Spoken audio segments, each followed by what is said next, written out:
Let's got here, and it's time to talk about Fairy Tail. But before we get into that, I'm sorry if I sound a bit weird. I'm really sick. I have this nasty cold that has been kicking my ass quite a lot. So again, apologies for talking through my nose and being a bit dizzy, so to say. But let's get into this episode of Fairy Tail. It seems like Alantier is going crazy right now. Everybody's gathering here, and I do have a feeling like Celine is making everybody like this, but I'm also liking that Suzaku is here, the character that we got just introduced a few episodes ago from the Diabolos Guild, and even more by how the episode ended, and all of the shenanigans here. I've missed Aquarius so much. So let's get into the episode and talk about it. Now, it picks up from last week. We have Aquarius versus Lucy, and I have a feeling during that fight, Natsu lost the most. He was the only one getting affected by the water, which was funny, but Lucy was immune to water here, and then Aquarius just takes the parent approach, so to say, or the big sister. Starts slapping her, her face cheeks because she didn't have an ass anymore in that form here, but what I liked, and I think a lot of people miss this about Fairy Tail in general. Ever since the beginning of the series, this is what Fairy Tail has always been about: memories, feelings, emotions, getting through to people, connecting to them, cherishing the people that you care about. And this is how Aquarius is able to reach Lucy and actually bring her back a bit there. She starts remembering here. And then the ass slap. You gotta have punishment, right? And even commenting here, emotions can surpass magic. And yes, this is very true in Fairy Tail here, and this is why it's one of my favorite series. And this is why a lot of people just miss that, complaining about power of friendship when this is the entire point of the series. But I don't want to go into that rant anymore, and I really liked Aquarius being back. But then on the other side, Gray versus Happy, Charles and Wendy. He tried his best to get himself to punch Happy and Charles, but he couldn't do it. Natsu shows up and instantly starts kicking them without even realizing who they were. But let's be honest, he would have probably done the same even if he knew. True equality there. And Aquarius, interesting techniques there to bring back Wendy. Starts waterboarding her, like literally. And then threatens her, yeah, this water is poison.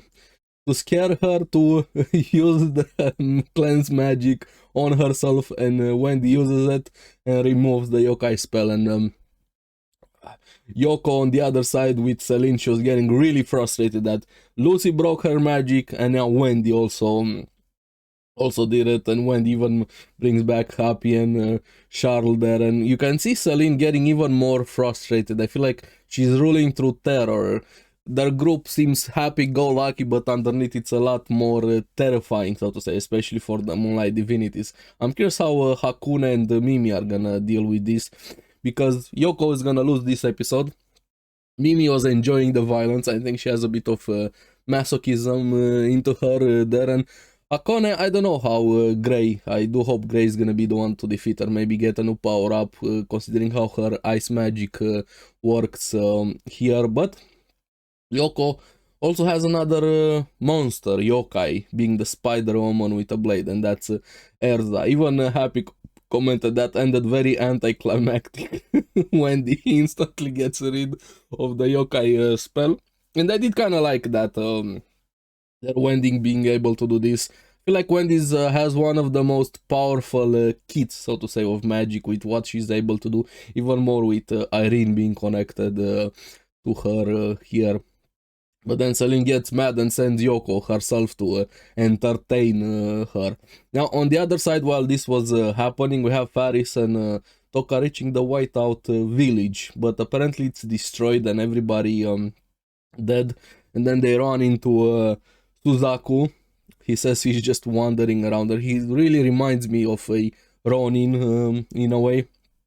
Then we see the chief is there, the old lady. She kind of has a thing for younger boys, especially Suzaku, and reveals that the villagers are safe, and those are just mimics from fingernail dirt from the huge hands. And apparently the chief says that she forcibly summoned Suzaku there to hunt Celine. This reminds me of a lot of isekai animes having their heroes just randomly summon, forced, hey, take care of our problem here. You're here now. It's your duty to take care of this problem. So Suzaku kind of got that treatment, and he seems to be a bit on of an airhead, honestly, there. And yes, he's the one from Diabolos there. And I like how he has that quick draw technique. He quickly kills some of the hand monsters that showed up here and says he's gonna go for Celine and even Fairy Tail if they go against him. So we're gonna have a bit of a showdown between them. Curious where that goes, but I have a feeling we're gonna get towards the end with that.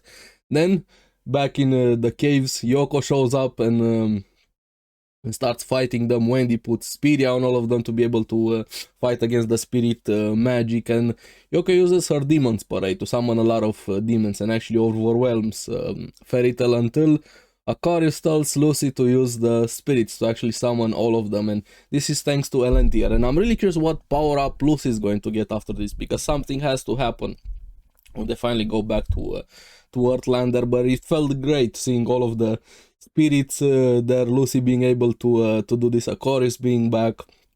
I'm curious if they're gonna find her key when they're also back there, but yeah, Aquarius kind of saved pretty much all of them this episode here. And then we have Erza versus Yoko. She goes after her but gets met with clones until Erza figures out which one is the real one, and Natsu pulls a Zoro from One Piece.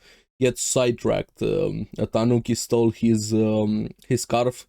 He goes after it and leaves the other behind there. Remember, the scarf is very important for him from Igniel.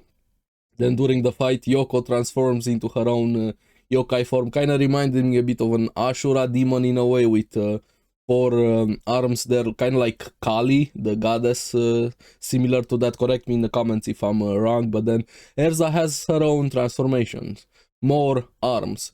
Yoko had 4 and she gets 1000 armor and wins pretty easily there, even though that armor was very heavy and actually took a toll on Erza.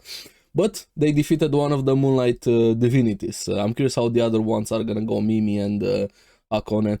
But Natsu, while running after his scarf, gets it back and then runs into Suzaku. I'm curious who actually stole the scarf for him. I feel maybe the chief of the village, or who kind of drew him out to meet face to face with Suzaku. I do have a feeling maybe they're gonna clash a bit, but their personality seems very compatible. I feel like they're gonna share one brain cell.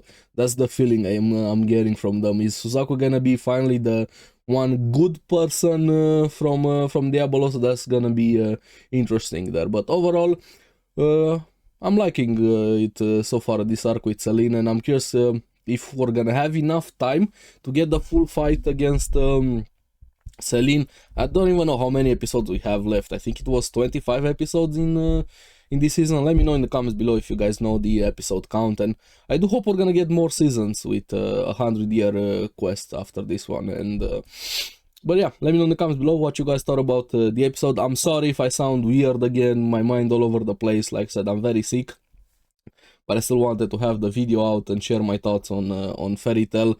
Been enjoying it here, and it's fun doing the week-to-week things. But as always, thank you very much for watching. Remember to like and subscribe, helps me quite a lot, and you guys get the latest videos on the series that I follow. So keep enjoying Fairy Tail. I'm gonna see you again on the next one. Bye bye.